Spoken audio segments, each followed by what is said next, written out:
Breaking news. Secretariat లో leak వీరుల వ్యవహారంలో సంచలన విషయాలు బయటకొస్తున్నాయి. కేటీఆర్ మొబైల్ కు హిల్డ్ జీవో కాపీ నేరుగా చేరింది. ప్రభుత్వాన్ని బద్నాం చేయాలన్న ఆలోచనతో ప్లాన్ ప్రకారమే లీక్ చేశారు. పరిశ్రమల శాఖలో అత్యున్నత స్థాయిలో ఉన్నవారే కేటీఆర్ కు పంపించినట్లు అనుమానాలు కలుగుతున్నాయి.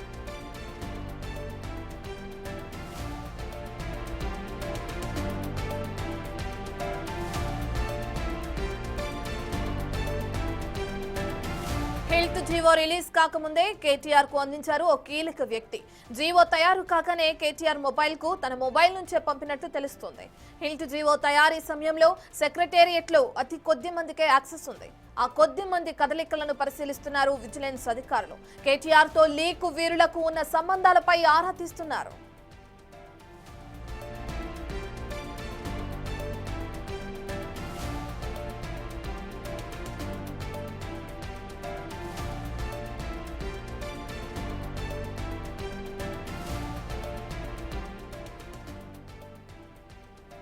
కేటీఆర్ మొబైల్ కు హిల్ట్ జీవో కాపీ నేరుగా చేరింది. అయితే ఇది ఎలా చేరింది, ఎందుకు చేరింది అనేది తెలియాల్సింది. ప్లాన్ ప్రకారమే దీన్ని లీక్ చేశారా అనే అనుమానాలు తెరపైకి వస్తున్నాయి. పరిశ్రమల శాఖలో అత్యున్నత స్థాయిలో ఉన్నవారే కేటీఆర్ కు పంపించినట్లుగా కూడా అనుమానాలు కలుగుతున్నాయి. హిల్ట్ జీవో రిలీజ్ కాకముందే కేటీఆర్ కు అందించారు ఓ కీలక వ్యక్తి. తను ఎవరు అనే దానిలో ఇప్పటికే అధికారులు ముమ్మర దర్యాప్తు కొనసాగిస్తున్నారని చెప్పుకోవచ్చు. జీవో తయారు కాకనే కేటీఆర్ మొబైల్ కు తన మొబైల్ నుంచే పంపినట్లుగా కూడా తెలుస్తుంది. హిల్ట్ జీవో తయారీ సమయంలో సెక్రటేరియట్ లో యాక్సెస్ కొద్ది మందికి మాత్రమే ఉంది. ఆ కొద్ది మంది కదలికలను కూడా విజిలెన్స్ అధికారులు ప్రస్తుతం అయితే పరిశీలిస్తున్నారు. ఇక కేటీఆర్ తో లీకు వీరులకు ఉన్న సంబంధాలపై ఆరా తీస్తున్నట్లుగా కూడా తెలుస్తుంది విజిలెన్స్ అధికారులు. ఇక అది ఎవరు పంపించారు కేటీఆర్ కి అనేది తెలిసిన తర్వాత మరి ప్రభుత్వం ఏ విధంగా చర్యలు తీసుకుంటుందనేది తెలియాల్సిందే.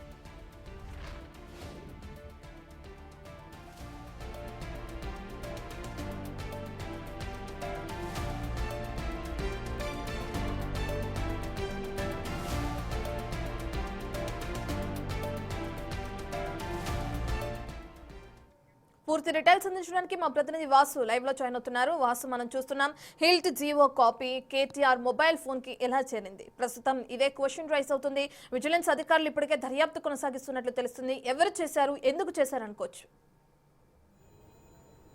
ఇది ఖచ్చితంగా కూడా ప్రభుత్వం చాలా సీరియస్ గా దీనిపైన కసరత్తు చేస్తూ ఉంది. విచారణకు ఆదేశించింది. విజిలెన్స్ నివేదికలో కూడా కీలక అంశాలు వెలుగు చూస్తూ ఉన్నాయి. ఎవరైతే పరిశ్రమల శాఖలో కీలకంగా ఉన్నటువంటి వ్యక్తి కేటీఆర్ ఫోన్కు తన మొబైల్ ద్వారా ఈ యొక్క హిల్ట్ పాలసీ జీవో కాపీని, అంటే ఏదైతే తయారీ సమయంలోనే ఆ శాఖలో ఉన్నటువంటి ఒక కీలక వ్యక్తి చేరవేశాడనేది మాత్రం చాలా స్పష్టంగా అర్థమవుతుంది. అదే నివేదికను ఇప్పటికే విజిలెన్స్ అధికారులు కూడా ఇప్పటికే సిఎస్కి ఇవ్వడం జరిగింది. కానీ దీనిపైన ప్రభుత్వం తదుపరి చర్యలకు సంబంధించి ఎలా ముందుకు వెళ్ళాలి, సమగ్ర విచారణ జరగాలి అన్నటువంటి ఆదేశాలు జారీ చేసింది. కానీ మనకంటున్నటువంటి విశ్వసనీయ సమాచారం ప్రకారం ప్రభుత్వంలో ప్రభుత్వ శాఖల్లో కీలకంగా ఉన్నటువంటి వ్యక్తులు కొందరు ప్రతిపక్ష పార్టీకి వెన్నుగా ఉన్నారు. వాళ్ళు కొన్ని లీకేజీలు ఇస్తూ ఉన్నారు. బ్లాక్ షిప్గా మారి ప్రభుత్వాన్ని ఇరకాటంలో పెట్టే ఉద్దేశానికి సంబంధించి కావచ్చు, ప్రభుత్వానికి సంబంధించినటువంటి ఏదైతే సీక్రెట్గా మెయింటైన్ చేయాల్సిన అంశాలను కూడా ప్రతిపక్షాలకు చేరవేస్తున్న నేపథ్యం. ఎందుకంటే ఇక్కడ 22వ తారీఖు జీవో వస్తే 20వ తారీఖు కేటీఆర్ మొబైల్కు ఈ యొక్క జీవో కాపీకి సంబంధించినటువంటి స్క్రీన్ షాట్స్ వెళ్ళాయి అనేది మాత్రం స్పష్టమవుతోంది. కానీ అది చేసింది ఆషామాషి వ్యక్తులు కాదు. ఎందుకంటే ఈ పాలసీకి సంబంధించి కేవలం ముఖ్యమంత్రి, ఆ శాఖ మంత్రి, ఆ శాఖ సెక్రటరీతో పాటు మరికొంతమంది అధికారులకు మాత్రమే యాక్సెస్ ఉంటుంది. పాలసీ వ్యవహారాలు చూడడానికి కానీ దానికి సంబంధించినటువంటి ఆ సిస్టమ్ లాగ్ కానీ పూర్తిగా కూడా వాళ్ళకు మాత్రమే అవకాశం ఉంటుంది. కానీ ఎవరు పంపారు అన్న అంశానికి సంబంధించి ఇప్పటికే ప్రభుత్వానికి ఒక క్లారిటీ వచ్చింది. ప్రభుత్వానికి నివేదిక అందింది. విజిలెన్స్ పూర్తిగా కూడా విచారణలో తేల్చింది. ఆ వ్యక్తి ఎవరు, ఆ కీలక వ్యక్తి అని తెలుస్తూ ఉంది. మరి ఆ కీలక వ్యక్తికి సంబంధించి ప్రభుత్వం ఎలాంటి చర్యలు తీసుకోబోతుందని మాత్రం తెలియాల్సి ఉంది. మొత్తానికైతే తెలంగాణ ప్రభుత్వంలో కూడా ఇది ఒక కీలక పరిణామం చెప్పాలి. ఎందుకంటే ఇంత ప్రతిష్టాత్మకంగా తీసుకొని కూడా ఈ యొక్క పాలసీకి సంబంధించి ఏదో ఔటర్ రింగ్ రోడ్ ఇన్సైడ్లో ఉన్నటువంటి వేల ఎకరాల ఇండస్ట్రియల్ భూములకు సంబంధించి గత ప్రభుత్వ హయాంలో వాళ్ళు కన్వర్షన్ చేసినప్పటికీ కూడా వాటిని కాలుష్య నియంత్రణ నేపథ్యంలో కూడా వాటిని ప్రస్తుతమైతే వాటికి వాడుకల్లోకి తీసుకొచ్చి వాళ్ళ దగ్గర నుంచి, అంటే భూమి ఉన్నటువంటి ఏరియాని బట్టి కూడా వాళ్ళ దగ్గర నుంచి 30 లేదా 50% వసూలు చేసిన తర్వాత వాళ్ళకి ఔటర్ రింగ్ రోడ్ బయట భూములు ఇవ్వాలని భావిస్తుంది. అంటే ఇలాంటి పాలసీకి సంబంధించి ముందుగా లీక్ చేసినటువంటి వ్యక్తులు ఎవరంటే అది ప్రభుత్వంలో ఉన్నటువంటి ఒక కీలక వ్యక్తి అని తేలుతా ఉంది. ఆ వ్యక్తి ఎవరనేది మాత్రం మరోలోని కొద్ది రోజుల్లోనే తెలిసే అవకాశం అయితే కనిపిస్తూ ఉంది. కానీ ఖచ్చితంగా ఇది ఒక ప్రభుత్వంలో ఉండి ఒక ప్రభుత్వంలో పనిచేసుకుంటా ఇలాంటి లీకులు ఇవ్వడం మాత్రం ఖచ్చితంగా కూడా ప్రభుత్వం పైన కుట్ర చేయడం అనేది మాత్రం స్పష్టమవుతుంది. ఆ కుట్ర చేసినటువంటి వ్యక్తికి సంబంధించి మాత్రం ఖచ్చితంగా ప్రభుత్వం అయితే చాలా సీరియస్గా దీనిపైన విచారణకు ఆదేశించింది. ఇప్పటికే విజిలెన్స్ విచారణ చేస్తూ ఉండగానే మరోపక్క ఇంటెలిజెన్స్ కూడా దీనిపైన దృష్టి సారించింది. ఎందుకంటే కదలికలకు సంబంధించి ఆ వ్యక్తులు ఎవరు అన్న అంశంపైన కూడా పూర్తిగా ప్రభుత్వం నిఘా పెట్టింది. సీఎంఓ అధికారులకు కూడా గతంలోనే ఆదేశాలు చేసింది, అంతర్గతంగా విచారణ చేసింది, తర్వాత విజిలెన్స్ విచారణకు ఆదేశించింది. కానీ విజిలెన్స్ విచారణ నేపథ్యంలో కూడా కీలక చేయగలిగేటువంటి వ్యక్తులు చేసినటువంటి వ్యక్తులు వీళ్ళే అన్న విషయాన్ని మాత్రం స్పష్టం చేసింది.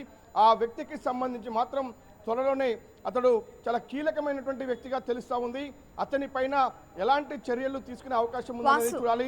ఎందుకంటే ప్రభుత్వ పరిధిలో ఉంటుందా చెప్పండి. వాసు, మీరు చెప్పినట్లుగానే ఒక కీలక వ్యక్తి నుంచే కేవలం తన ఫోన్ నుండే కేటీఆర్ మొబైల్ ఫోన్కి ఈ జీవో కాపీ కూడా సెండ్ చేసినట్లుగా కూడా చెప్తున్నారు. అలా చూసుకుంటే అసలు ఆయన ఉద్దేశం ఏంటి, ఎందుకు పంపించాలనుకున్నారు, ఇది పంపించడం వల్ల ఆయన ఏం అంటే ఏమి వస్తుందని చెప్పి ఆయన ఈ విధంగా పంపించాలనుకున్నారు, సంబంధించిన డీటెయిల్స్ ఏ విధంగా ఉన్నాయి? ఖచ్చితంగా ప్రభుత్వాన్ని ఇబ్బంది పెట్టే రకంగా ముఖ్యమంత్రి ఇరకాటంలో పెట్టే విధంగా ప్రభుత్వ వ్యవహారాన్ని పాలనా వ్యవస్థని అస్తవ్యస్తం చేసే క్రమంలో భాగంగానే ఈ లీకేజీలు ఉంటాయి. ప్రతిపక్ష పార్టీలతో కుమ్మక్కై అవి పదవులు లేదా ఇంకేదైనా ఆశ చూపిన నేపథ్యం కావచ్చు, ఇంకేదైనా కావచ్చు. కానీ చాలా స్పష్టంగా ప్రభుత్వాన్ని ఇరకాటంలో పెట్టడం, ముఖ్యమంత్రి పాలన పైన ఏదైతే ఇక్కడి నుంచే లీకేజీలు ఇచ్చి ప్రతిపక్షాలను రేపు వీళ్ళపైన ప్రభుత్వం పైన టార్గెట్ చేసే విధంగా జరుగుతున్నటువంటి ప్రభుత్వ పాలసీని అడ్డుకునే అంశానికి సంబంధించి కావచ్చు, ఇంకేదైనా కావచ్చు, ఖచ్చితంగా కూడా దీంట్లో ఒక కీలక వ్యక్తి పాత్ర ఉందనేది మాత్రం స్పష్టమవుతుంది. ఆ వ్యక్తికి సంబంధించి ముఖ్యమంత్రి ఎలా స్పందిస్తారు, ఎలాంటి చర్యలు తీసుకుంటారు, ఇప్పటికే ఆ వ్యక్తి ఎవరో ప్రభుత్వానికి తెలిసిపోయినటువంటి పరిస్థితి.